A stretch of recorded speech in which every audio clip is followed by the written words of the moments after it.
আসসালামু আলাইকুম, সবাইকে শুভেচ্ছা জানাচ্ছি life lens by Hasan presents হাসানের কথা সেগমেন্টে।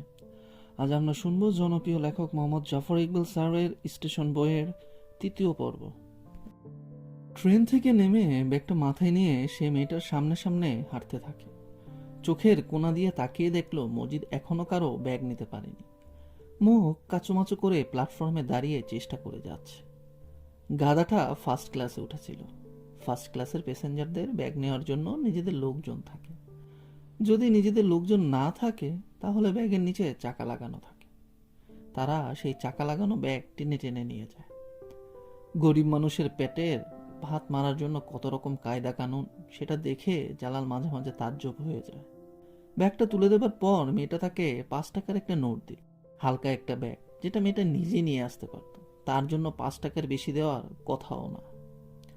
কিন্তু জালাল হতভম্ব হয়ে যাবার একটা ভঙ্গি করলো। মুখের এমন একটা ভঙ্গি করলো যেন মেয়েটা তার মুখে একটা চড় দিয়ে ফেলেছে।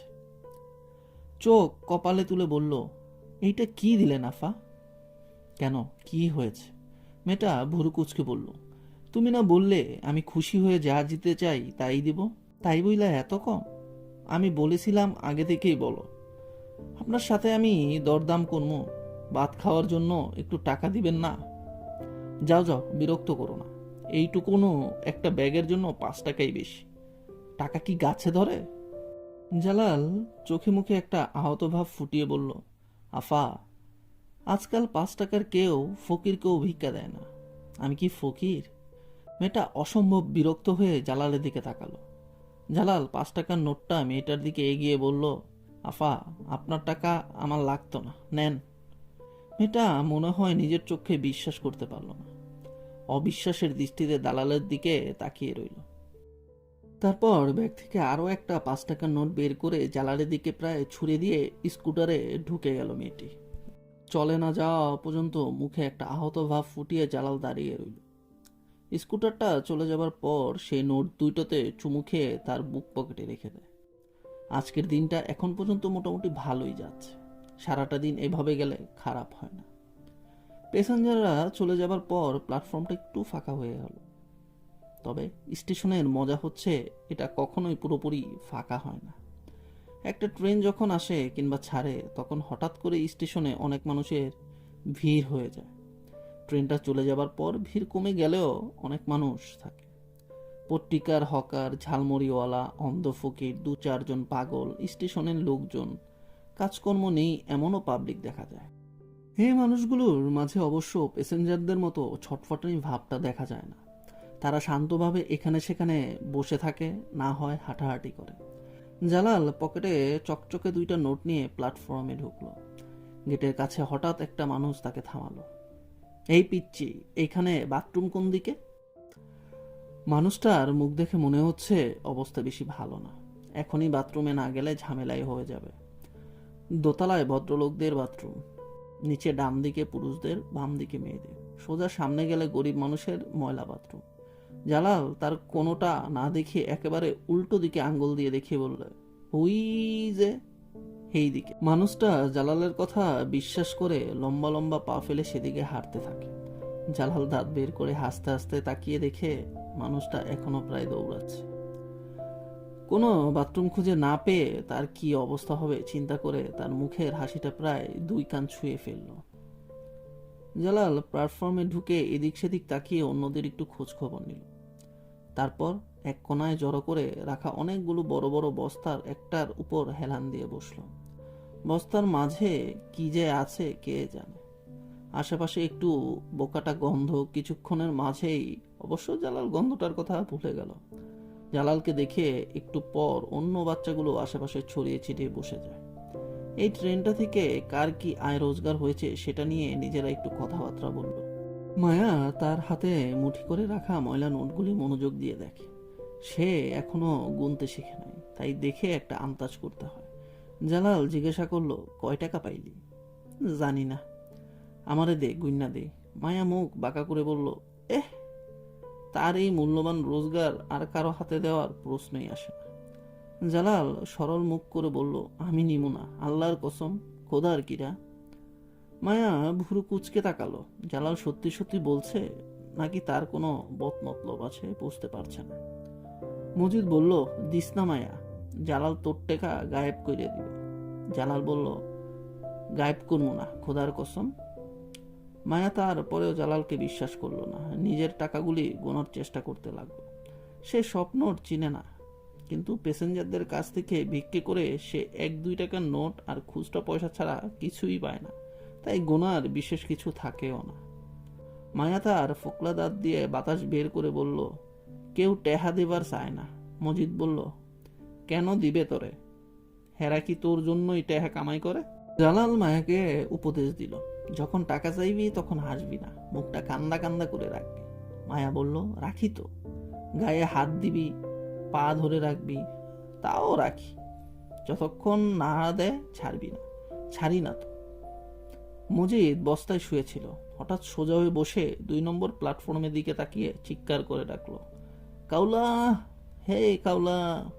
সবাই 2 নম্বর প্ল্যাটফর্মের দিকে তাকায়। সেখানে 3-4 বছরের একটা বাচ্চা দাঁড়িয়ে আছে। তার গায়ে কোনো কাপড় নেই, কখনো থাকেও না। কাউলা তার নাম নয়। সত্যি কথা বলতে কি, তার আসলে কোনো নামই নেই। গায়ের রং কুচকুচে কালো বলে তাকে কাউলা বলে ডাকে। যেবার ধারণা কাউলার গায়ের রং আসলে কালো নয়, শরীরে ময়লা জমতে জমতে তার গায়ের রং এরকম কুচকুচে কালো হয়ে গিয়েছে। মজিদ আবারও চিৎকার করে বলল, হে কাউলা, তোর মাই কই? অন্যরাও তার সাথে যোগ দিল, তোর মাই কই, মা কই? কাউলা তাদের কথা বুঝতে পারল কিনা বোঝা গেল না। তাকে কেউ কথা বলতে শুনেনি। সে কথা বলতে পারে কিনা সেটাও কেউ জানে না। কেউ কিছু বললে সে চোখ বড় বড় করে তাকিয়ে থাকে।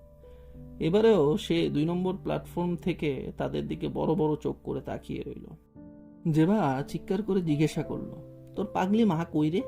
কথা শেষ হবার আগে কাউলার মাকে দেখা গেল। শুকনো খিটখিটে একজন মহিলা দেখে বয়সে আন্দাজ করা যায় না। রুক্ষ মাথার চুলে জটা, শরীরে ময়লা কাপড়, মাথায় নিশ্চয়ই উকুন কিলবিল কিলবিল করছে। এক হাতে মাথা চুলকোতে চুলকোতে বিড়বিড় করে কথা বলতে বলতে হাঁটছে। মজি চিৎকার করে ডাকলো, পাগলি, এই পাগলি। মহিলাটা তাদের চিৎকারে কান দিল না। বিড়বিড় করে নিজের সাথে কথা বলতে বলতে হেঁটে যেতে থাকে। শাহজাহান গলা উঁচিয়ে বলল, এই পাগলি, তোর পাগলা কই রে? শাহজাহানের কথা সবাই মজা পেয়ে গেল। তখন সবাই গলা উঁচিয়ে বলতে লাগলো, এই পাগলি, তোর পাগলা কই? মহিলাটা হঠাৎ 2 হাত ঝাঁকাতে ঝাঁকাতে মাথা নাড়াতে থাকে এবং সেটা দেখে সবাই হি হি হি করে হাসতে থাকে। পাগল মানুষের বিচিত্র কাজ দেখে তারা খুবই মজা পায়। মজাটাকে আরো বাড়ানোর জন্য মজিদ বলল, আয় ঢেলা মারি। মহিলাটি তখন অনেক দূর এগিয়ে গেছে। এখান থেকে ঢেলা মেরে তার গায়ে লাগাতে পারবে না। তাছাড়া আশেপাশে অন্য মানুষজনও আছে, তাদের গায়ে ঢেলা লাগলে তাদের খবর হয়ে যাবে। তাই মজাটাকে আজকে আর বাড়ানো গেল না। কাউলা এতক্ষণ 2 নম্বর প্ল্যাটফর্মে দাঁড়িয়ে তাদের দিকে তাকিয়েছিল। হঠাৎ সে ছুটতে ছুটতে তার মায়ের কাছে ছুটে গিয়ে তার মায়ের কাপড় ধরে ফেলল। তার মা অবশ্য ভ্রুক্ষেপ করল না। বিড়বিড় করে কথা বলতে বলতে মাথা চুলকোতে চুলকোতে হাঁটতে থাকে। এরকম সময় জেবা জালালকে বলল, এই জংলা, তোর দোস্ত আইছে। জেবার যখন ঠাট্টা তামাশা করার ইচ্ছা হয় তখন সে জালালকে জংলা বলে। তার কথা শুনে সবাই খুব আনন্দ পেল, কারণ যাকে সে দোস্ত বলছে সেটি হচ্ছে একটি কুকুর। কুকুরটা স্টেশনের আশেপাশে থাকে, তবে জালালের সাথে তার একটি অন্যরকম সম্পর্ক। সময় পেলেই জালালের পাশে ঘুরঘুর করে, তাকে দেখলেই লেজ নাড়ে, আহ্লাদ করে। জালাল বস্তা থেকে নেমে কুকুরটার পাশে গিয়ে সেটাকে ধরে একটু আদর করল। এইটুক আদরেই কুকুরটা একেবারে গলে গেল। মাটিতে চিত হয়ে শুয়ে সে তার 4 পা উপরে তুলে কুই কুই শব্দ করে সোয়াগ করতে লাগলো। মজিদ হি হি করে হেসে বলল, জংলার দোস্ত কুত্তা। কথাটায় সবাই মজা পেল। হি হি করে হাসতে হাসতে সবাই বলতে লাগলো, জংলার দোস্ত কুত্তা, জংলার দোস্ত কুত্তা। জালাল তাদের কথায় কান দিল না। কুকুরটার পেটে হাত দিয়ে সেটাকে আদর করতে থাকে। তখন শাহজাহান বলল, কুত্তারে হাত দিয়া ধরন ঠিক না। জেবা জানতে চাইল, কেন? হাত দিয়ে ধরলে কি হয়? কুত্তা নাপাক, এরে ধরলে তুইও নাপাক হবি। জালাল মুখ ভেঙচি দিয়ে বলল, তোরে কইছে, এই কুত্তা তোর থেকেও পরিষ্কার। সবাই তখন আবারও হি হি করে হাসলো, কারণ কথাটা সত্যি। আসলে তাদের জামা কাপড়, শরীরে যথেষ্ট নোংরা। তাদের মাঝে সবচেয়ে বেশি হচ্ছে শাহজাহান, এবং তাদের সবার তুলনায় এই কুকুরটা রীতিমতো খুবই পরিষ্কার। জালাল আরো কিছুক্ষণ কুকুরটাকে আদর করে বলল, আয় কুক্কু যাই। জেবা বলল, কুক্কু? জালাল মাথা নাড়ল। আমি এইটার নাম দিছি কুক্কু। কুক্কু কি জন্য নাম দিলি? ভালা কোনো নাম পেলি না? তখন জালাল বলে, আমাদের দেখলেই মাটিতে শুইয়া কুকু করে, তাই এর নাম রাখছি আমি কুক্কু। সবাই তখন কুকুরটাকে ডাকতে লাগলো, কুক্কু এই কুক্কু, কুক্কু এই কুক্কু। কুকুরটাও মনে হয় বেশ মজা পেল। তখন লেজ নেড়ে মুখটা উঁচু করে ঘেউ ঘেউ করে 2বার ডাকলো। মনে হয় কুকুরটা বলছে থ্যাংক ইউ ভেরি মাচ। কুকুরটাকে ডাকলো, বলল, আয় কুক্কু যাই। মজিদ জানতে চাইল, কই যাস? টাউনে। কি জন্যে? পানির বোতল বেশ। তারা সবাই ট্রেন থেকে প্লাস্টিকের খালি পানির বোতলগুলো খুঁজে খুঁজে এনে জমা করে রাখে, সেগুলো নানান জায়গায় বিক্রি করে। জালাল তার বোতলগুলো শহরে বিক্রি করতে যায়। তার একটা কারণও আছে, কারণ গোপন, তাই সেটা কেউ জানে না, জানানো নিষেধ। জালাল তার পানির খালি বোতলগুলো একটা দোকানের পিছনে রাখে। সেই দোকানদারের ফারমায়েশ খাটে, তাই দোকানদার জালালকে সেগুলো পাশে রেখে যেতে বলে। জালাল হাঁটু গেড়ে মাটিতে বসে তার খালি বোতলগুলো বের করে সেগুলো ভালো করে লক্ষ্য করলো। যেগুলো পুরোপুরি অক্ষত সেই বোতলগুলো আলাদা করে বড় একটা পলিথিনের ব্যাগে ভরে ঘাড়ে নিয়ে সে উঠে দাঁড়ায়। কুক্কু গভীর মনোযোগ দিয়ে সবকিছু লক্ষ্য করছিল। দেখে মনে হয় সেও বুঝি সবকিছু বুঝতে পারছে। জালাল বলল, আয় কুক্কু যাই। কুক্কু লেজ নেড়ে জালালের সাথে রওনা দিল। কুক্কুকে নিয়ে শহরে যাওয়ার অবশ্য একটা বড় সমস্যা আছে। পথে ঘাটে যত কুকুর আছে তারা সবাই ঝগড়া আর মারামারি করতে যায়। কুকুরদের মনে হয় নিজেদের একটা এলাকা থাকে, সেই এলাকায় অন্য কুকুর এলে আর রক্ষা নেই, একটা ভয়ঙ্কর মারামারি হবেই হবে। স্টেশনের এই পুরো এলাকাটা কুকুরদের দখলে। অন্য যে কুকুর আছে সবগুলো কুকুর সামনে লেজ গুটিয়ে থাকে। বাইরে থেকে নতুন কুকুর ধারে কাছে আসার সাহসও নেই। স্টেশনের বাইরে গেলে অবশ্য ভিন্ন কথা। অন্য কুকুরগুলো তেজ তখন 100 গুণ বেড়ে যায়। রাস্তার মোড়ে মোড়ে সেই মাস্তান কুকুরগুলো তাদের এলাকা পাহারা দেয়। কুকুরকে দেখেই সেগুলো ঘাড় ফুলিয়ে ঘেউ ঘেউ করে ডাকতে থাকে। জালাল লক্ষ্য করেছে কুক্কু কিভাবে জানি আগেই বুঝে যায় যে সামনে কোনো একটা কুকুর তার জন্য অপেক্ষা করছে। মনে হয় সেজন্যই সে খানিকটা ভয়ও পায়, আর সেই ভয়টাকে দূর করার জন্য সে ঘাড় উঁচু করে থাকে, চাপা গড় গড় শব্দ করে। কুকুর বীরত্বটুকু অবশ্যই বেশিরভাগই জালালের জন্য। সে জানে হঠাৎ করে যদি অনেকগুলো মাস্তান কুকুর তার উপর ঝাঁপিয়ে পড়ে তাহলে জালাল তাকে রক্ষা করবে। জালাল কুক্কুকে সামলে নিয়ে যেতে থাকে। কাজটা মোটেও সোজা না।